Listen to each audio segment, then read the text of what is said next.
Yo, we are back. Nah. I don't know why I said nah so quick. Alright, yo. We back in the building. While you were sleeping, gang. All sides unite. We are back in effects. My name is the Sun King. This is my partner Yash. And this is what happened while you were sleeping. God. Well, I'm not a crook.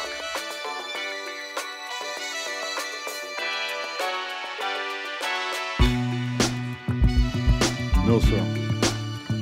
It does not. Not wittingly. Ceremonial signing of the agreement, and you see it there.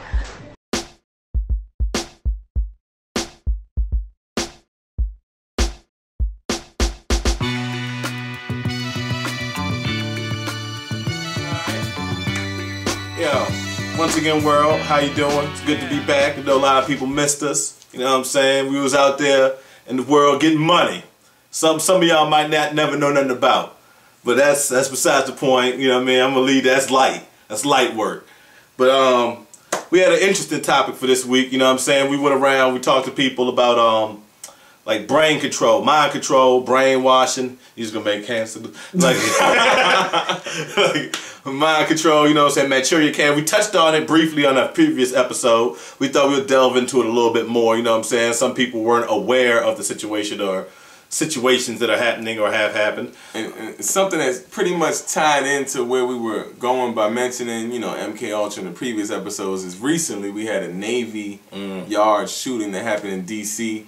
where about 12 people died. Somebody, Aaron Alexis, 34-year-old black man, living in D.C. or working in D.C. actually came in and shot 12 people, killed 12 people. They are the haunting final moments before Aaron Alexis begins his killing spree, all captured in chilling living color. We first see Alexis just before 8 a.m., showing his entry pass before being waved in by a security guard. He drives into this parking garage and moments later walks into the Navy Yard through the front door of Building 197. It's 8:08 a.m. No metal detector, no bag check. Somewhere hidden, he's carrying this sawed-off shotgun. The FBI says he goes to this bathroom stall on the 4th floor, takes out the weapon, and reemerges, intent on killing. He's armed, peeking around corners, checking doors, looking for someone, anyone to ambush and murder. Slow down the tape.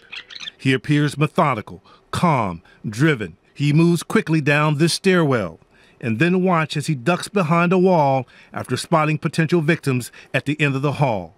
Look at the body language. His intent is clear. He's hunting.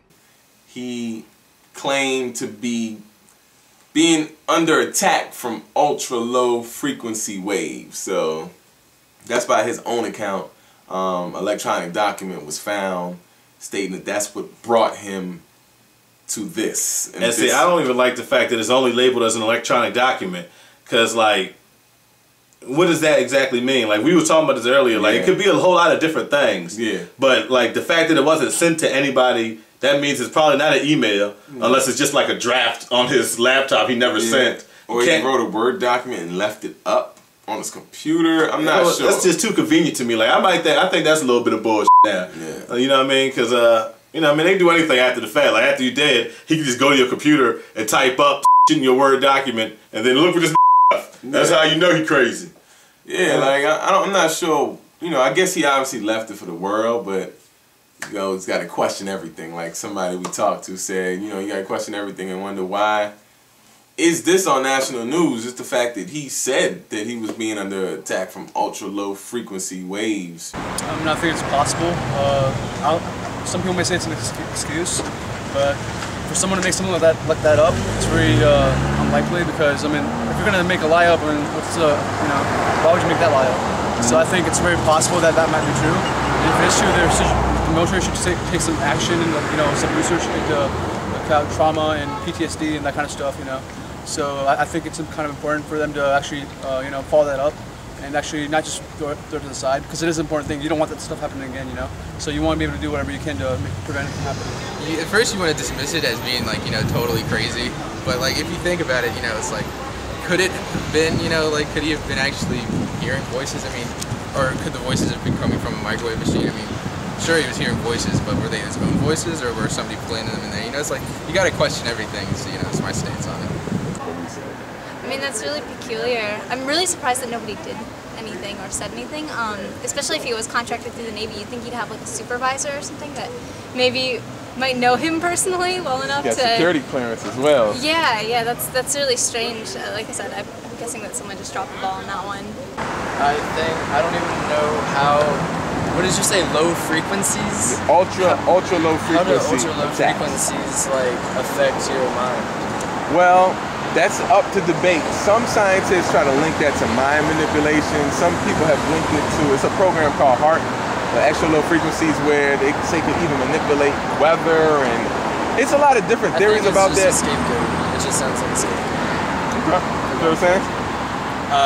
Kind of feel like when somebody calls the police on themselves and they say they got a problem, there's not really much can be done about it because we eliminated mental institutions. So it's like all you can do is put somebody in a therapy program, and it's really not going to solve anything. So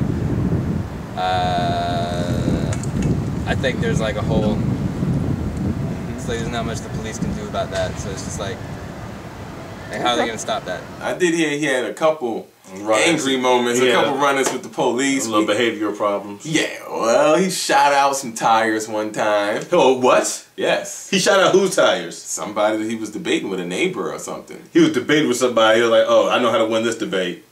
You can't go nowhere. That's how I win this debate. It might not have happened just like that, but the end result is the tires got shot out. His neighbor that lived upstairs, I think, or lived downstairs, I want to say lived upstairs, he shot the ceiling. Yeah, like, he never went to jail for this, but... And that tells me something right there, like, because there's several chances for nigga to have been, not locked up, but like at least institutionalized some type of way. At least not, or at least being denied security clearance. He got secret level security clearance. Like, that level of clearance he got is way higher than anybody that has that type of shit, that type of record. Oh yeah? Yeah, when I looked into it, it was like there was no reason for him to even have that level of clearance. They said that the Navy Yard failed on their background check, like their background check wasn't thorough enough. I'm like, oh, that's convenient. I also heard, you know, people mention that it's very, very odd that he had such a small digital footprint. Meaning that he doesn't have a lot of, like the normal 30-something man would have, you know, either your Facebooks or social media or different avenues where you could research the person in the digital community. They said he had an extremely like low amount of digital activity, which is, you know, kind of odd. But then with him having that high security clearance, you know, people with certain kind of security clearances are not going to be on the internet but so much. So it almost would make it seem like maybe he was more than it seemed to be on paper. Meaning he could have been a higher level operating person than it was reported on paper, because they're not going to just write down CIA operative does, you know, missions in Afghanistan. Like, certain things are going to be kind of kept away from public record. They'll look a little less level than they actually are. And the one thing we touched on the day it happened was when the first report came out, it was him and it was looking for some, like, 2 other people. And like when we heard that, we were talking on the phone. We was like, "Yo, I guarantee you by tomorrow," because they had already killed him at this time. But they said they was looking for, like, "Yo, guarantee you by tomorrow." They'd be like, "You know, he was by himself. The nigga who's dead was the nigga who was the problem. We fixed the problem. Go on about you." You know what I mean? See, the funny thing about it is when you have one person, it's easy. The story is so complete and compact, and nobody really is gonna question it because, hey man, it was one crazy guy. A lone gunman. It works every time. Again, man, how many times we had a lone gunman in a mass shooting? Yeah? We've never been more than one person that ever wanted to do something at one point, I guess. So, you know, when you have that lone gunman, you just tell him, hey man, crazy guy is dead now. Don't worry about it. Go back to sleep. But when you have a conspiracy of anything more than one person, even just 2 people, you have to now explain, how did these 2 people link up? What is the conspiracy? What were they trying to do? Who else was involved? What was their cause? You know what was their cause? You know, it's a little bit more you have to explain when you have one person. Cuckoo for Cocoa Puffs. You know what I'm saying? That's how they do. They write you off. It's crazy. Yeah, and then, that's why another reason I think that this E.L.F. and U.L.F., like, even though there is some evidence behind it to say, I even would say evidence, but there are some talks about it linking to mind control and all that shit. But like, that just seems like they could have just added that on after the fact to make him seem even crazier. You know what I'm saying? Like, that might not be true. He might not have did none of that. He might not have wrote the shit on the shotgun or anything, because you could have did that after he died. You know what I mean? Kind of takes us to the next point where his shotgun actually says, "My E.L.F. weapon" on it. This is extremely weird. This is extremely low frequency. That's what E.L.F. stands for. I don't think that's true though. What I think happened, I think that's his E.L.F. weapon. Like, okay, he had to kill little people. That's because he's crazy, right? So he's like, yo, I hate midgets. But yeah, so he had that, and about a month prior to the shooting that happened, the guy went to multiple hotels in one night. He went to 2 or 3 different hotels, and at 6 o'clock in the morning, man, this guy calls the police to his hotel room.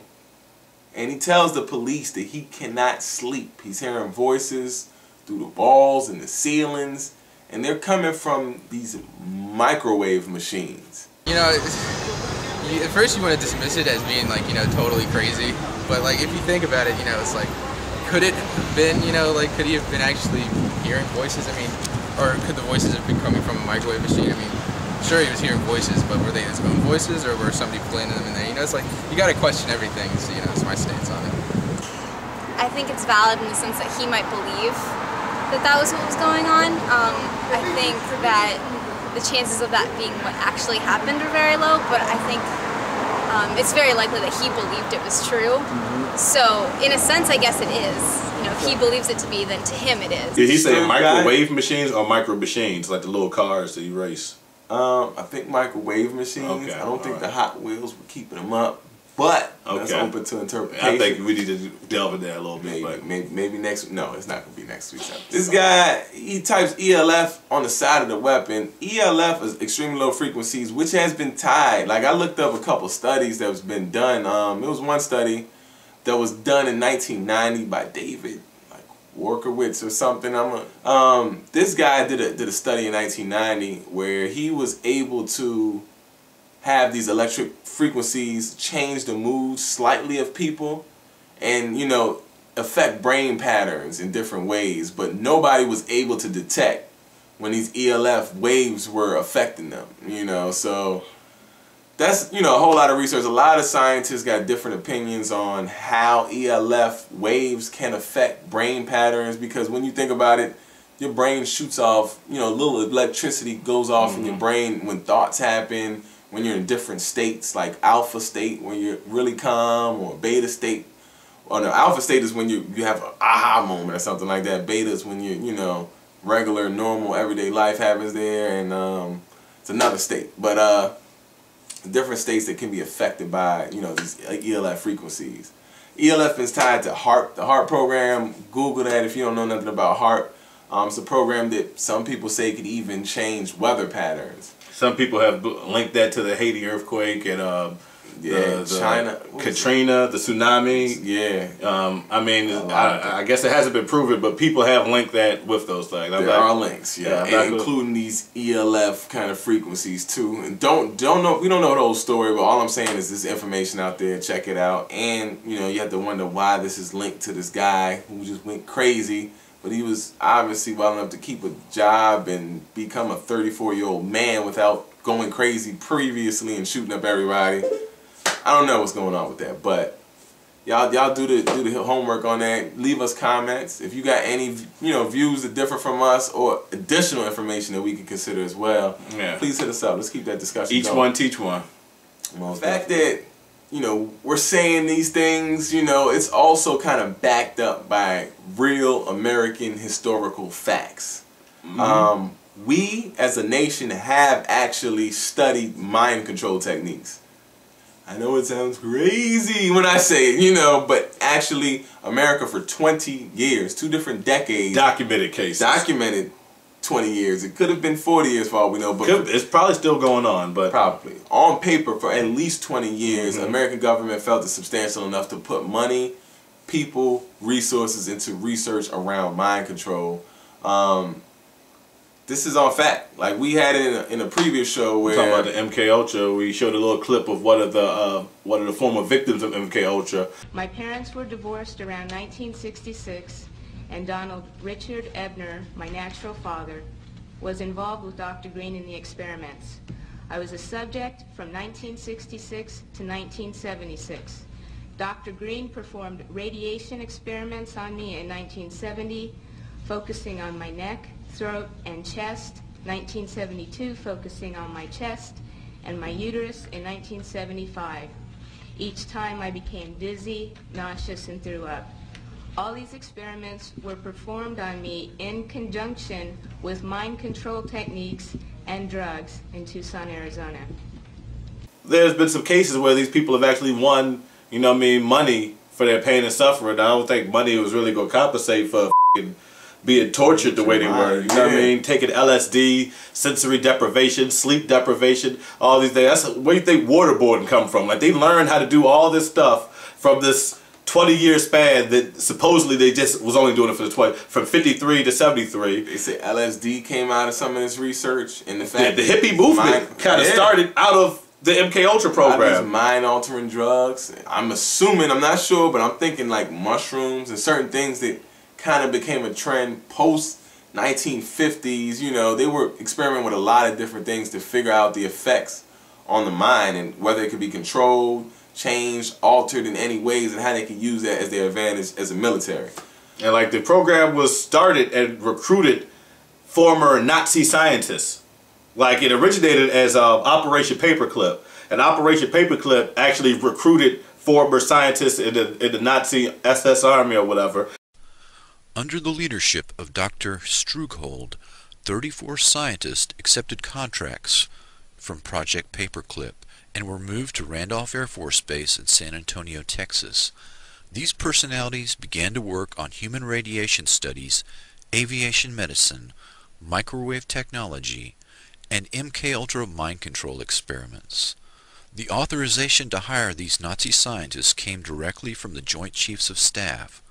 The top military brass stated that they wished to exploit these rare minds. And then Operation Paperclip just evolved into Project MK Ultra. So if you actually count the number of years for both of those programs, MK Ultra was like 20 years, and I think Paperclip was about 5 or 10 years. Yeah. So those are like 30 documented years of them doing this to American citizens. Like, some people did volunteer for this, so I'm not just going to say like they kidnapped people off the streets and had them and did these techniques to them, but a lot of these people were like former mental patients. They were inmates in prisons. There was a couple people who did volunteer, and one of those persons wrote One Flew Over the Cuckoo's Nest. I can't remember his name, but the guy who wrote that book volunteered for it, and he popped out. I don't know if it was him or if it was the other guy that popped out and basically started the whole hippie culture. Like, he took the LSD treatments, and then when he left, he started spreading LSD to the world, and that became the Summer of Love. And you know what I mean? Everything connects.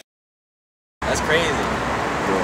Yeah. The government shouldn't be trying to do mind control on people, man. The media controls your mind enough already. Like everything, culture influences the way you think.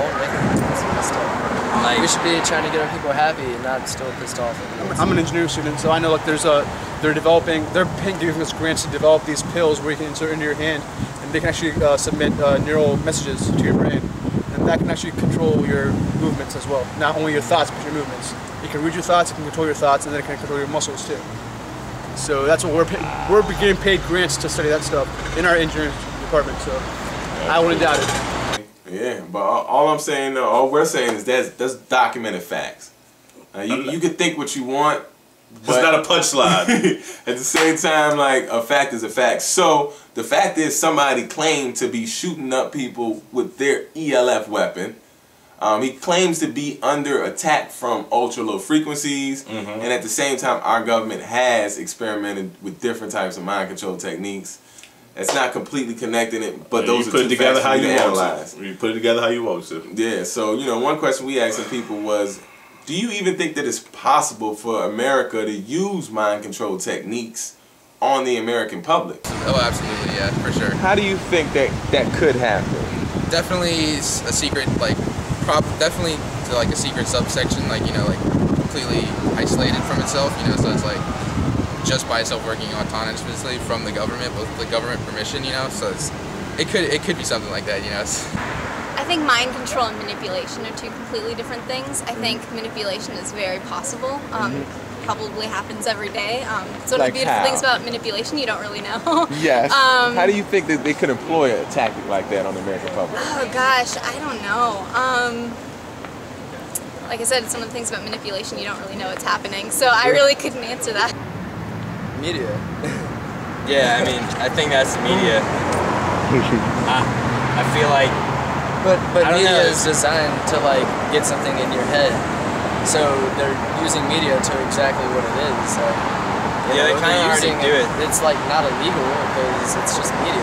Are you talking about like if they put like GMOs or like some kind of chemicals in food and stuff that's like put out to the American public? Yeah. Like, That's actually my question for y'all. So the stuff in like, water, that's like, possible. it's not, don't they add it in water and it's bad for you? They got Fluoride. fluoride What and about applied it on certain the cell phone general- frequencies? Like if that guy is true, like if let's say they just want to choose someone, they have their number and all that. Like they could choose the frequency maybe, and that would get them. Maybe it would make a chemical imbalance because of something like that. You never know. And then they would start to think a certain way, and then they're more susceptible to a certain type of media that they're putting out there. Now, some people take that and then, do you see Uncle Sam, like, follow the watch, it's getting sleepy. No, it don't have to be that necessarily, but media tactics, per se. Yeah. Like, they may find that when you say things in a certain tone, people are more apt to listen. When you flash certain things on the screen, people are more apt to listen. Certain colors bring out, like, it's different. Emotions. Exactly. Like, I remember I used to say back in the day that yellow was an exciting color. Yeah. You put anything in yellow, like, yeah, that's exciting. This is a yellow ball. That's an exciting ball. You know what I mean? That's just the way. It sounds stupid to say it, but that's the way my brain works. At least maybe your brain thinks another color is exciting. To me, yellow's exciting. That's an exciting ass color. It's the sun, and I'm the sun king. But they said blue is truthful. That's why a lot of times red is angry. Dark blue. Yeah, but you know, and like if you don't believe that the government, that the United States government would do this to people, like they wouldn't. I mean, that's on you. But I only ask you one question. If there's no such thing as mind control, or if it's not useful, you can't use it in public, why do these corporations pay millions of dollars for 30-second spots on the Super Bowl? Like, why is that important? They don't, because they know, for one thing, that many people are watching the Super Bowl. Millions of people are watching it. But is 30 seconds worth $2 to $3 million? If you know what to do with it. If you know what to do with it, it is priceless. There's nothing you can't accomplish with that. There's still some Super Bowl commercials y'all talk about right now today. How many people go to work on Wednesday and say, hey, Mike, what day is it?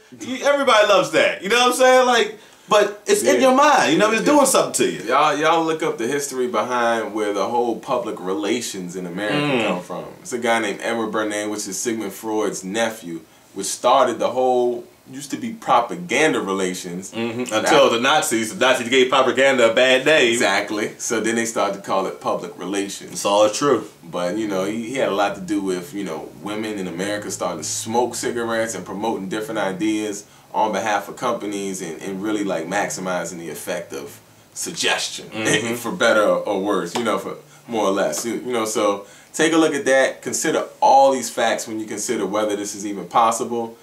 And don't just go to sleep with the first answer that they give you on the news. Crazy lone gunman. You been crazy. And we're not even saying that that's not true, because we don't know. It's possible. It's possible. It could just be him. It might not be just be him, but we're just questioning it. Yeah. When they give you news, they'll just be like, it's like, don't just accept it. Don't just accept the plate of food that they give you. Be like, man, how'd you cook this steak? Is there pork in these beans? Like, you know what I mean? Ask questions about it, because it's probably not going to be all the way good for you, B. That was deep. I just, jazz face. He's up Barry Horowitz. You know what I mean? Something like. But yeah, man, please comment down here. But if you disagree or you want us to give you some of the, you know, backing of where we got these facts, please hit us up, man. We welcome to share. We love for people to look for the truth. You know, please keep on looking. Just keep thinking. That's all. If we could just start to keep people thinking, man, I would feel like job well done. Yeah, whether you agree or don't agree. Like, let's think. Like, if you don't like nothing we just said, but it sent you somewhere to verify what we said, like, man, it can't be right. Yeah, cool with me. Please find out we're wrong. Tell me I'm wrong. I would love it, because I'm never wrong. Grown man news is something you got to deal with. So all that fabricated CNN and Fox News, it ain't gonna equal up to this real shit. No doubt, man. Hit us up though if y'all want to get on the interviews. If you live in the Virginia area, hit us up. We could, try to set something up with you as well. Matter of fact, we'll put the email address right here. It's voiceforthevoiceless@gmail. Put that. Should I? Don't put it. Don't. I'll put it right here. Put it right here. You can hit me up on Twitter. My Twitter address is at Twitter. I'm gonna pronounce it like it's spelled. My Twitter address is at the MF and Sun King. Right there, magically. Hit me on this page. Hit him on this page. He has nothing. Comments, whatever you want to do, messages. Hit me on this page, man. Yeah. Thanks a lot, though. I appreciate y'all time. Give me your catchphrase. Give me the catchphrase. You forgot the catchphrase. Oh, yeah, the catchphrase. I was trying to think of it. There you go. Like, while you were sleeping, the conversation started. So get up. I like that. Get involved into it. And yeah, thanks for the wait. We out. See y'all sometime. You know, the one thing I will say is that if you're gonna do this, you have to question everything, and you have to not be afraid to question everything. Because as Americans, we have the right to question everything, and if you're not gonna exercise that right, then what's the point of having it? It's like to question everything, look at everything critically, and you'll be, you'll be all right. So the name of the show is While You Were Sleeping. And we want to send you a copy of the show.